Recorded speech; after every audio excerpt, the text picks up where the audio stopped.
Fantastic Jayachandran Pallikaranai மற்றும் Jayachandran textiles Ranganathan தெரு. தேர்தல் தேதி அறிவிக்கப்பட்ட நிலையிலும் எல்லா பக்கமும் இன்னும் கூட்டணி இழுபறிகள் நீடித்துக் கொண்டே இருக்கிறது.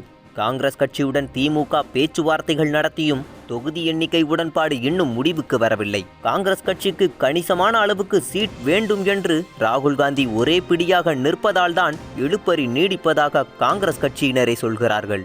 இங்கே தென் மாவட்டங்களில் சுற்றுப்பயணம் செய்த ராகுல் காந்தி குற்றாலத்தில் உள்ள இசக்கி ரெசார்ட்டில் தங்கியிருந்தார். அங்கு காங்கிரஸ் எம்பிக்கள் மற்றும் முக்கிய நிர்வாகிகளை அழைத்து ஆலோசனை செய்தார். அப்போது அவர்கள், நம்ம கட்சியில் இருக்கும் சிலரே திமுகவுக்கு சாதகமான மனநிலையில் இருக்கிறார்கள், அவர்கள் திமுகவின் பி டீம் மாதிரியே செயல்படுகிறார்கள், அதனால்தான் திமுக தலைமையில் உள்ளவர்களும் நமக்கு குறைவான சீட்டுகளை கொடுத்து நம்மை தங்கள் பக்கம் உட்கார வைக்கலாம் என்று நினைக்கிறார்கள் என்று ராகுல் காந்தியிடம் செம்மையா போட்டு கொடுத்துள்ளனர்.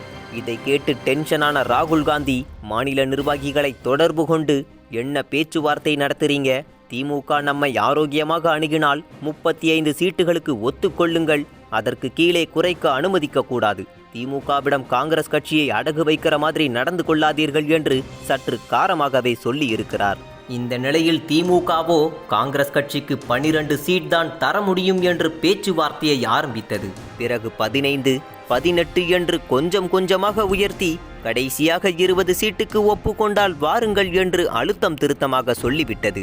அதேபோல் அண்மையில் மறைந்த வசந்தன்கோ வசந்தகுமாரின் குமரி நாடாளுமன்ற தொகுதியிலும் இந்த முறை நாங்கள் நிற்க விரும்புகிறோம் என பேச்சுவாக்கில் சொல்லி மேலும் காங்கிரஸ் தரப்புக்கு ஹைவோல்ட் அதிர்ச்சி கொடுத்திருப்பதாக சத்தியமூர்த்தி பவனில் பேச்சு கேட்டது. அதனால் அடுத்து எப்படி மூவ் பண்றதுன்னு நிர்வாகிகள் கூடி ஆலோசனை நடத்தியுள்ளனர். மறுபடியும் பாஜக ரஜினியை எதிர்பார்ப்பதாக தகவல்கள் வெளியாகியுள்ளன. ரஜினியை அண்மையில் தொடர்பு கொண்ட மத்திய உள்துறை அமைச்சர் அமித்ஷா அவர் உடல்நிலை பற்றி அக்கறையாக விசாரித்துவிட்டு, ஜெயலலிதா இல்லாத அதிமுக சக்கரம் உடைஞ்ச வண்டியாதான் இருக்குது, இப்போ இருக்கும் எடப்பாடிக்கோ ஓபிஎஸ்க்கோ ஆட்சியை அமைக்கும் அளவுக்கு மக்கள் மத்தியில் செல்வாக்கு இல்லை, ஜெயலலிதா வாங்கி கொடுத்த வெற்றியை வச்சுக்கிட்டு ஏதோ ஓட்டிக்கிட்டு இருக்காங்க, அதனால் ஆட்சி அதிகாரம் திமுகவின் கைக்கு போகாமல் இருக்க நீங்கள் அதிமுக கூட்டணிக்கு ஆதரித்து வாய்ஸாவது கொடுக்க வேண்டும் என்று வலியுறுத்தி இருக்கிறார். அதேபோல் எடப்பாடி தரப்பும் ரஜினியை மூவ் பண்ணியிருக்கிறார்கள். ஆனால் ரஜினியோ பிடி கொடுக்காமல் யோசித்து விட்டு சொல்றேன்னு சொல்றாராம்.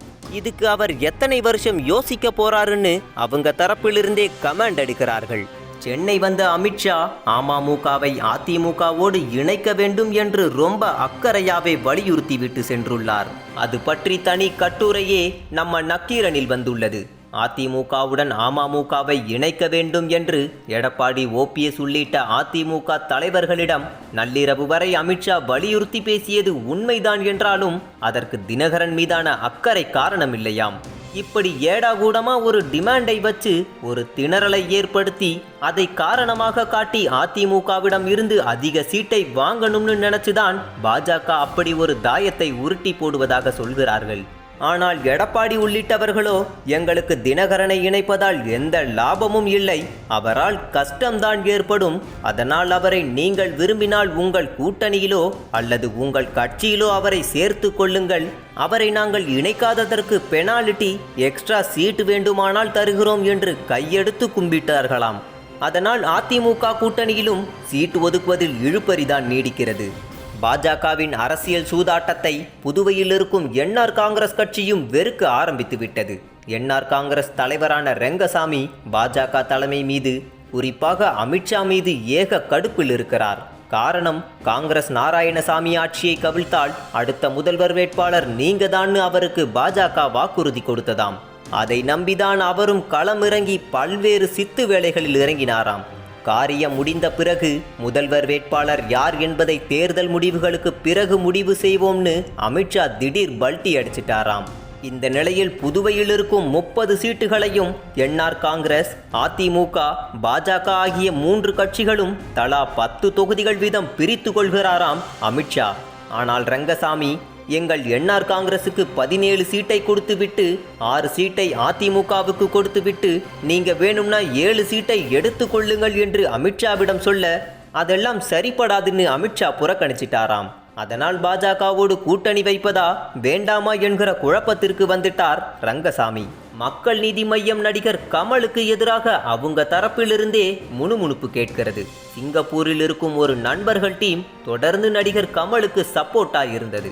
இந்த நிலையில் அந்த டீம் வரும் தேர்தலில் தமிழகத்தில் இருக்கும் 4 நண்பர்களுக்கு சீட் கொடுக்க வேண்டும் என்று கமலிடம் கோரிக்கை வைத்துள்ளது. கமல் தரப்போ அதற்கு ஒரு நன்கொடையை பிக்ஸ் பண்ண ஷாக்கான அந்த டீம், நம்மிடமே இப்படி கரார் காட்டுறாரே, சீட்டுக்கு நன்கொடை வாங்குறவங்க பிறகு ஊழல் பண்ண மாட்டார்களா, கமலும் அந்த கரன்சி ஃபார்முலாவுக்கு இறங்கலாமா என்று புலம்புறாங்களாம். இதேபோல் அதிமுக தரப்பிலும் சீட் வேண்டும் என்று வருபவர்கள் 2Cஐ கட்சியின் தேர்தல் பொறுப்பாளர்களிடம் கொடுக்க வேண்டும் என்றும், ஒருவேளை சீட் கிடைக்கவில்லை என்றால் அந்த தொகை செய்கூலி சேதாரம் இல்லாமல் திருப்பி தரப்படும் என்றும் சொல்வதாகவும் தகவல் வெளியாகியுள்ளது.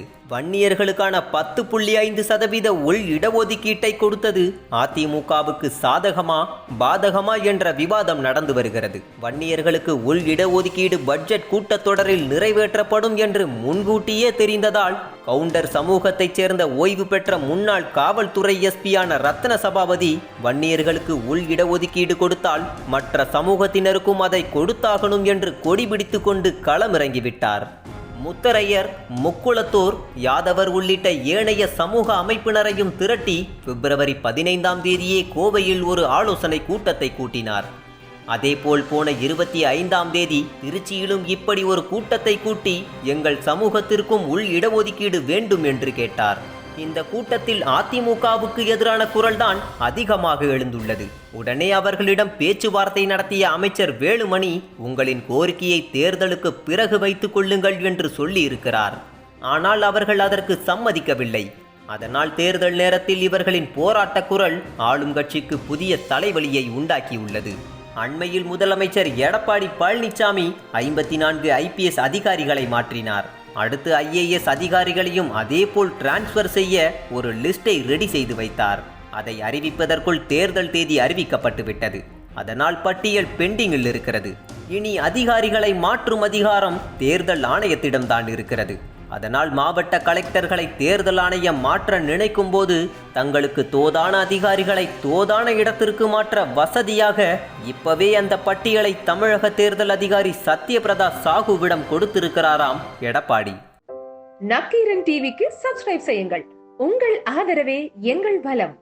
நக்கீரன் இதழில் அடாவடி தினகரன், பிடிவாத எடப்பாடி, போதும்டா சாமி, புதிய வாக்காளர்கள் ஓட்டு யாருக்கு, Nakkheeran mega survey, Rajini voice, Kamal கரார், சசியை சேர்க்காவிட்டால் தென் மாவட்ட நிலவரம், அதிமுக அமைச்சர் வெற்றி பெற திமுக மாஜிக்கள் திட்டம், விவசாய கடன் நகைக்கடன் உள்ளபடியே தள்ளுபடியா, நிஜ நிலவரம், வரும் ஆனா வராது, மதுரை எய்ம்ஸ் அவலம், உள்ஒதுக்கீடு வன்னியர்களுக்கு நன்மை செய்யவில்லை, வேல்முருகன் அதிரடி, ராஜேஷ் தாஸ் என்னென்ன செய்தார், அதிர வைக்கும் FIR, இன்று நியாயம் அன்று பொள்ளாச்சி வழக்கும் பெண் SPயும், இன்னும் பல எக்ஸ்க்ளூசிவ் செய்திகளுடன் உங்கள் நக்கீரன் இப்போது கடைகளில்.